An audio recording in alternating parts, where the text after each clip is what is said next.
Good morning, everyone, and welcome to Activities for People Living at Home with Dementia. My name is Martha Brown, and I am your volunteer with Dementia Friendly Fort Worth.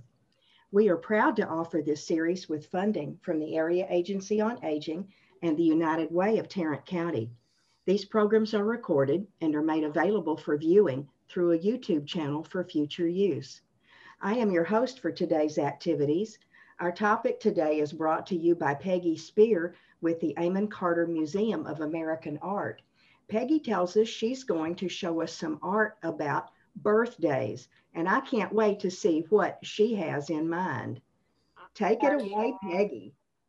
Yeah. Thank you, Martha, for your introduction. Let me get your screen share going. Do I need to give you? No, you're good. You're good? Okay. Yeah, you should be. Hopefully y'all are seeing it now. No? Yes, we are. Yes.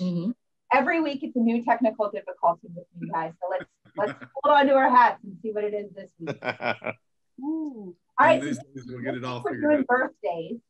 And I thought for sure this would be like shooting fish in a barrel, finding things like birthday celebrations and cake and that kind of stuff in our collection. This was really hard. So some of these things that we're seeing are a little bit of a reach, but we can kind of couch them in. If we're thinking in broadly in our birthday brains, then maybe we can see how it fits in. This year is Amon Carter's 60th birthday. So we have on our website, and you might see billboards around town, things that are acknowledging or celebrating our 60th anniversary. So in the vein of celebration at the Carter, we're going to do birthdays.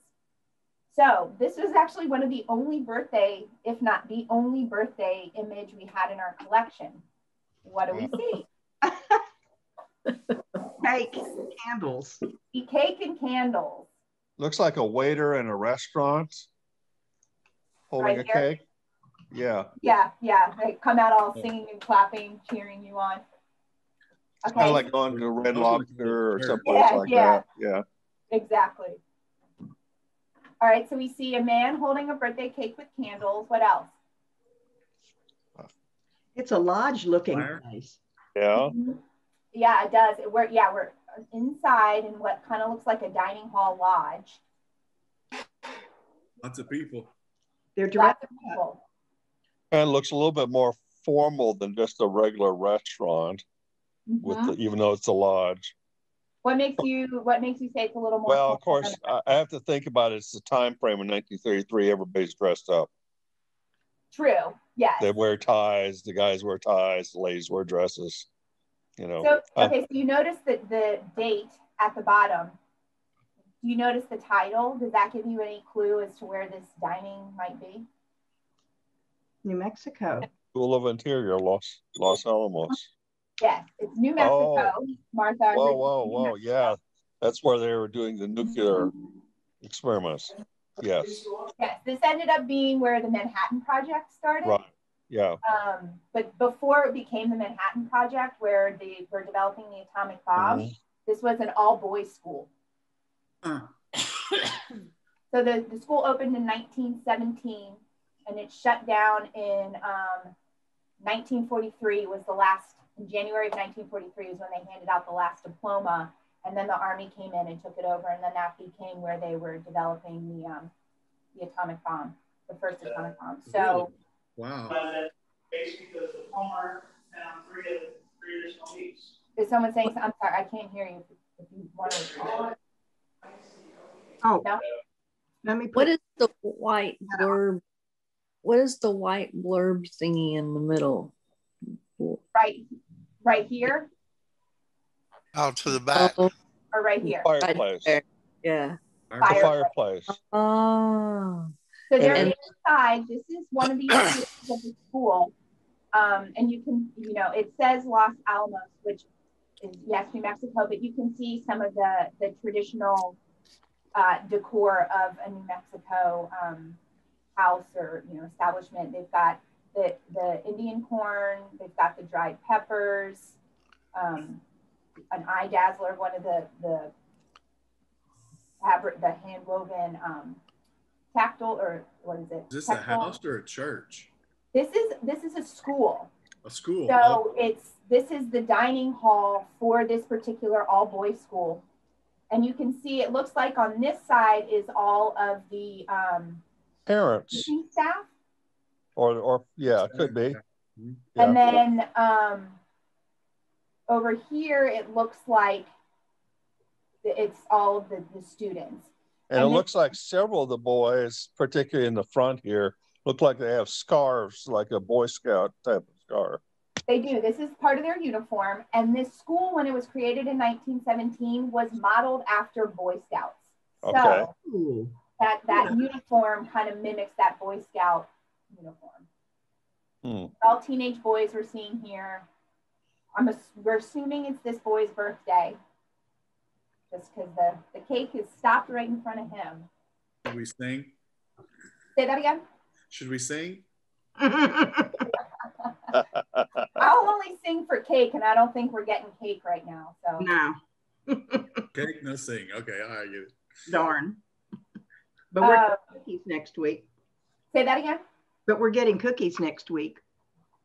Oh, do you have a cookie session lined up? Uh-huh. Yum, yum. Good. For that one, yeah. So did anybody have a birthday during the school year, or were you like one of the sad kids that had it in July, June, August, where no one got to celebrate your birthday in class? Who were the in-class birthday celebrators? Me. Or were there a lot of summer birthdays? I had birthday in February, but I don't think I ever remember celebrating in class. No. Does anyone else remember celebrating in school? I don't. No. Then I must have been in that sweet spot where we were, you bring in cupcakes. We were allowed to bring in cupcakes for your class. Your mom would bring it in, or cupcakes, or, whatever. And then now I have a son in school, and because of all the different allergies, you can't bring anything in to celebrate. Yeah, when my girls were little, we did that. Brought in cupcakes for them. Of course, really now you can't even bring anything you've homemade. You almost have to buy it from the store.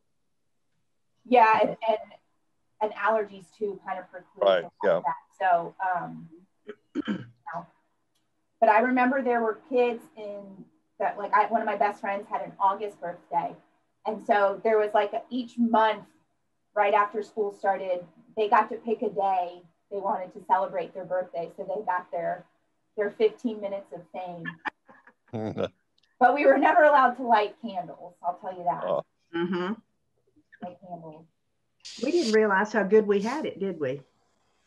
I know. Can't light the candle, you can't blow it out.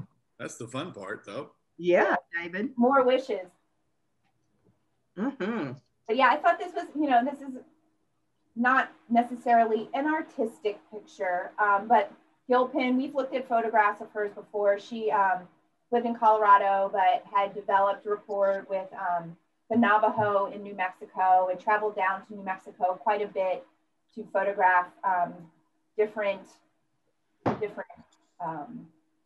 stations, different organizations. And so this picture was taken in 1933, but Amon Carter has all of her archives. And so she did go back to this school, and photographed the interiors and the staff and the students multiple times before the school shut down. So, and some of her photographs too have helped the kind of museum shops or whatever in that area, because of course the school is very famous for being the site where the Manhattan Project was. But her photographs of the school before it turned over to the government has helped the economy as well. All right, so we're moving from an actual birthday scene to now you guys got to stay with me, because it's going to get the connections are getting weaker. Okay. We've got balloons. Yay. Okay, so that's the connection. Nothing to do with birthdays, but we've got balloons. It's something my girls would have done. Yes. All right, so tell me what you see here. Actually, they did it without balloons, with balls. Yeah, basketballs or dodgeball. Yeah. So we see two little girls. What else do we see? We see that there's stuffing their shirt with a balloon. What else do we see? It's autumn. Yeah, it seems the seasons are changing. Where do you think this is? It's a residential area. Exactly, it's a residential area. Looks like Texas. You know, I can see what you're saying. Yeah, some of those suburban neighborhoods. Actually, Illinois, according to the picture. Oh, Yes, Oh, it is in yeah. Illinois. Leaves. Mm-hmm. I haven't gotten that far yet. But I think you're speaking to something, Martha.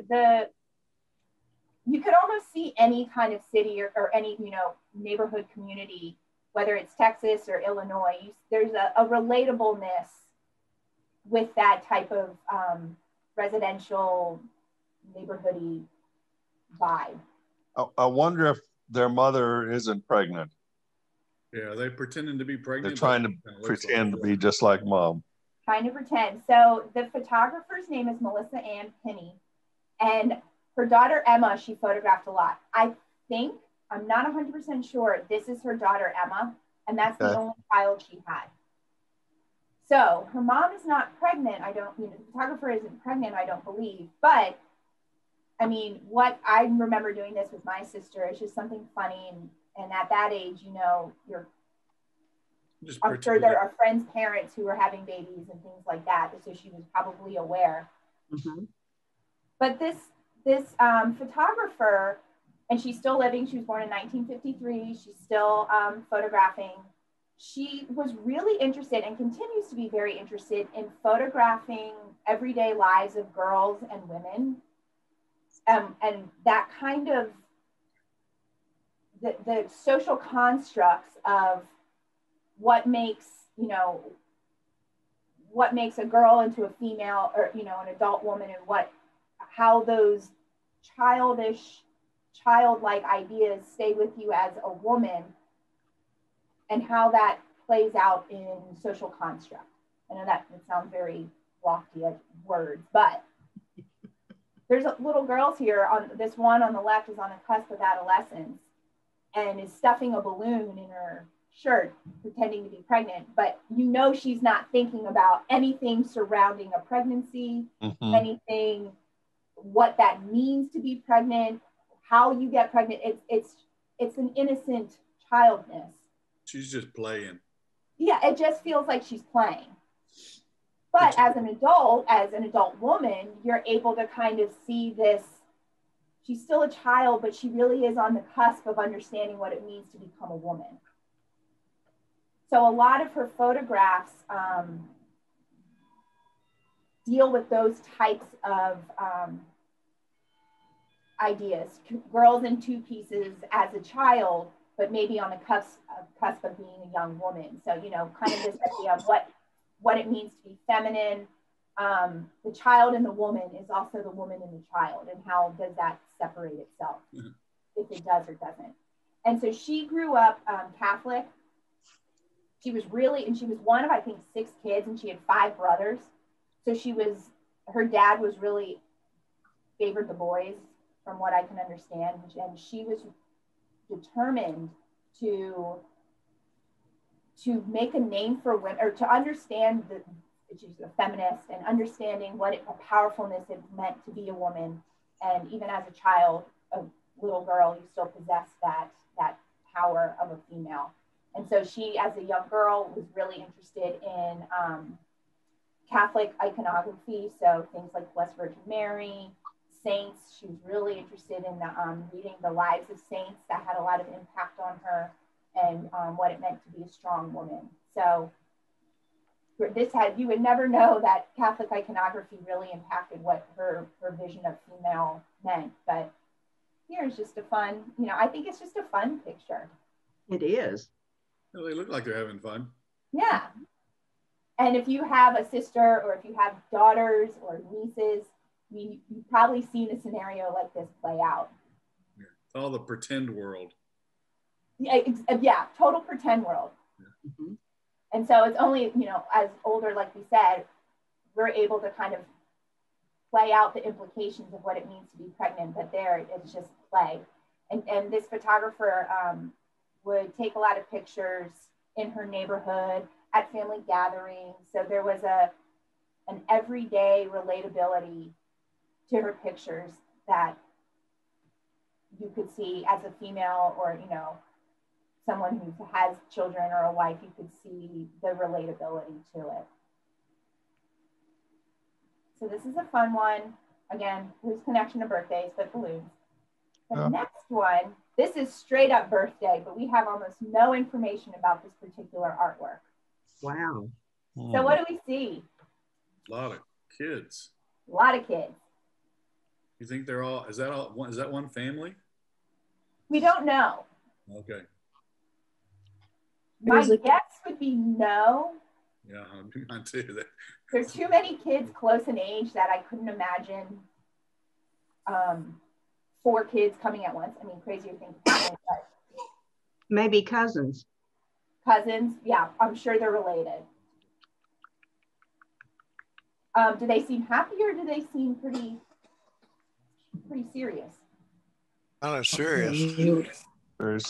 Of course, you have to remember that many pictures like this were staged, and they told them not to smile. Yeah. Yeah. But you can also tell who is who has siblings, because they tend to be dressed alike. Mm-hmm. Yeah. Okay, so who do you think are siblings, Yetta? I think the one boy in the back row next to the bigger, I don't know if that's the mother in that seaman, and then the little one in the front that has sort of like a seaman or sailor. Oh, okay, yeah. Oh, that's fun, yeah. And then we've got this little, I mean, it's a little different, but that type of sailor collar. Yeah. You know, and I think as someone who has only 2 children, getting that many kids to be looking at the camera at the same time, I mean, this is like a feat to have. I mean, I know they're not smiling, but all of their eyes are open. All of them are looking at the camera. I mean, can you think of any family pictures you have of a cousin's birthday, a sibling's birthday, that kind of look like this? No. No? Wait, can you even tell who the birthday kid is? No. Yeah. I think it might be the little girl with her hand on the table, but right here. And the bow in her hair. Yes, she does have a bow in her hair. Oh yeah, she's the only one with the bow, so maybe she was the most dressed up for that day. And it was a very clean dress. Yes. The cake doesn't have any candles on it. Looks yeah, like that would have been a clue to birthday, how many candles. We could have guessed if it's a 10-year-old or a 3-year-old, you know, it would have helped us. It's maybe poor people that couldn't afford candles. Maybe not. It's not. I don't know. We don't know. I don't know anything about the people in this photograph, so it's all kind of speculation. But they all seem to be dressed relatively nicely. I mean, not every kid has shoes on, but you know, kids don't always keep their shoes on. And some of them have really nice looking Mary Janes, or you know, these dresses with collars. Yeah. Everything looks clean. I mean, again, it's a black and white image, but things look pretty fresh. They don't look tattered or ripped. Looks like Sunday. Oh, go ahead, Martha. Go ahead, Martha. I just said it looks like a Sunday. A Sunday, yeah. That's possible. Yeah, it could be. Yeah. And actually, I think. Remember, go ahead. Go ahead, I remember when I was born in 52, and when we were going to birthday parties in the end of the 50s and early 60s, we would always dress up. We would always take our best dress on, and you know, white socks and nice shoes and so on. Even the boys had to dress up. Yeah, well, we never had boys at our birthday parties. I remember, but the boys had to dress up too for a birthday party. Yeah. Just like going to church. They had to dress up. Yeah. Well, back in the 50s, it was a badge of look how clean and well off we are, even though a lot of us weren't. Yeah. I think all of them in the picture are children. The one on the right, I think, is the oldest of all of them, and it could be like she was the firstborn, and then as it went through the family, she was the one basically who took care of a lot of. She was probably there to take care of a lot of them. Mm-hmm.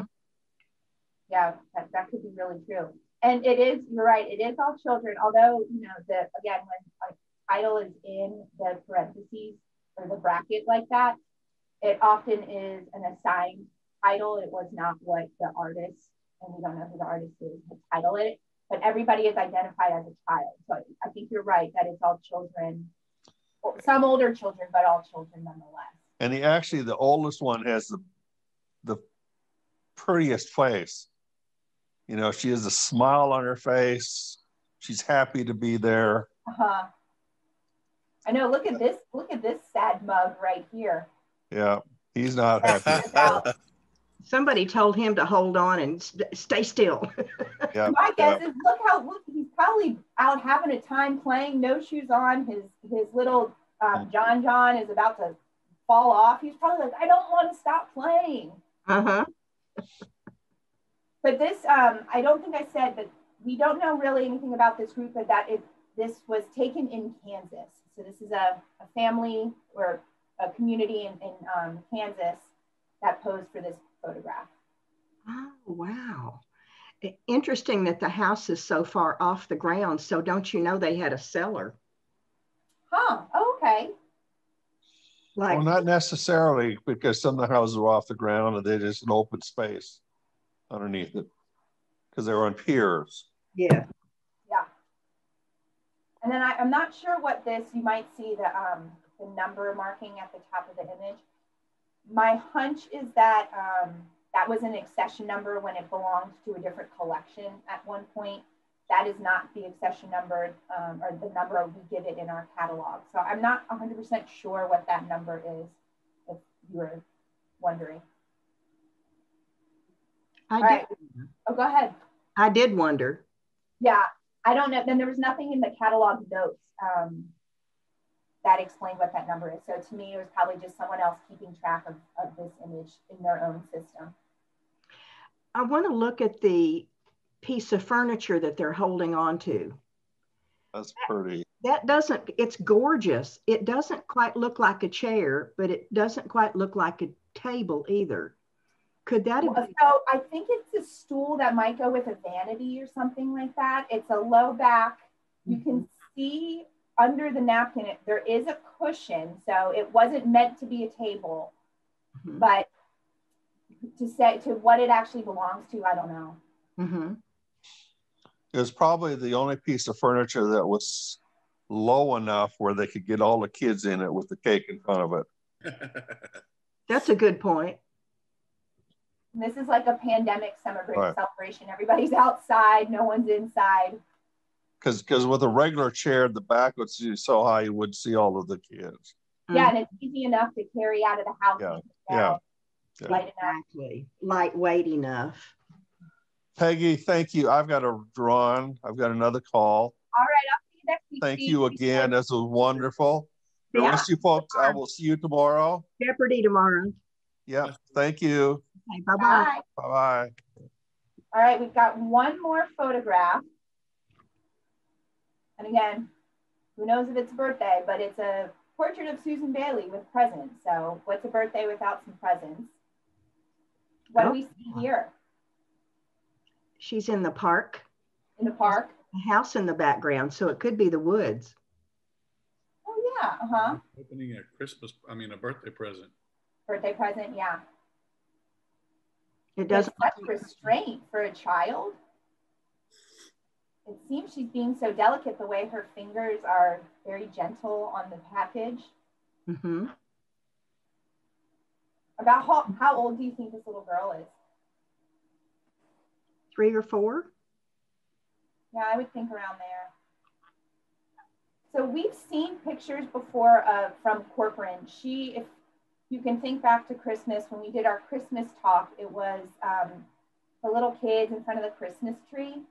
This is the same little girl, and we don't know how Susan Bailey and Corcoran, what that connection is, but Corcoran, the photographer, had taken several pictures of her. So I asked the curator, and he said he thinks that she was either a neighbor or a close friend of the family, but she did not have any children, so it's not her own child. And so Corcoran, she taught in Texas at Texas Women's College for a while, but she was really known for her photographs that played with light. So these pictures of kind of these candid pictures of her in really intimate moments were mostly for her. She was not making these for her artistic practice typically. She was very interested in light. So can you see some effects of light in this particular photograph? It washes out her hair. Yeah. So where can you tell where the light source is coming from? Looks to me over the child's right shoulder. Right here, yeah. Or is it from the front of the right? It's probably, like you said, up on this side, because you can see it hitting her. There's shadows behind her, her hands in the dark. So she was very interested in, and she photographed in black and white gelatin silver print, and she was really interested in how lighting could change the total mood of a photograph, but usually with not people as the subject. Eggs. She was very interested in eggs. Eggs? Like food eggs? Mm-hmm. Huh. You may have to do a session on Corcoran. Yeah, we have her archives here at the museum, so we've got all sorts of fun pictures and correspondence and things like that from her lifetime. Any thoughts about this particular one? It's not exciting, but maybe it looks similar to photographs you might have in your collection of family and children opening their gifts. All right, well, those were literally the 4 photographs or images I could find from our collection that dealt with birthdays in any realm of a birthday word. So next week, we're back with St. Patrick's Day, which is already proving to be very difficult finding images in our collection. Oh my goodness. But as is life, I thought for sure we would have stuff from Hoboken, the big St. Patrick's Day in Hoboken with all the New York photographers we have, but alas, we do not. So we'll get creative. All right, friends, be good this week. I'm sorry? I said be good this week, and I'll see y'all next week. Oh, Peggy, thank you so much. It's always a pleasure to see you. I look forward to seeing all of you. Bye, guys. Talk soon. Bye-bye. Went by quick, didn't it, Martha? Yeah, it sure did. She evidently has something else to do. Oh, Nancy. Nancy went too. She always goes when somebody else goes. I guess that's habit. We have cafe, 5th Street Cafe, supposedly at 11:15. But since our artist is gone, let me go ahead and do our closing slide, and then I'll turn off the recording and we can chat.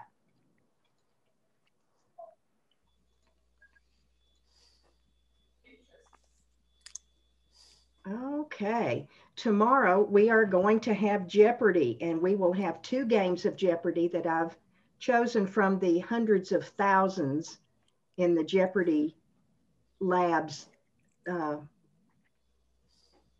What do you call it? Archives. Archives, thank you. It's online, and you can go to Jeopardy Labs and look all day long at Jeopardy games that people have made. And I found a couple that I think are going to be fun, and I will be your host tomorrow.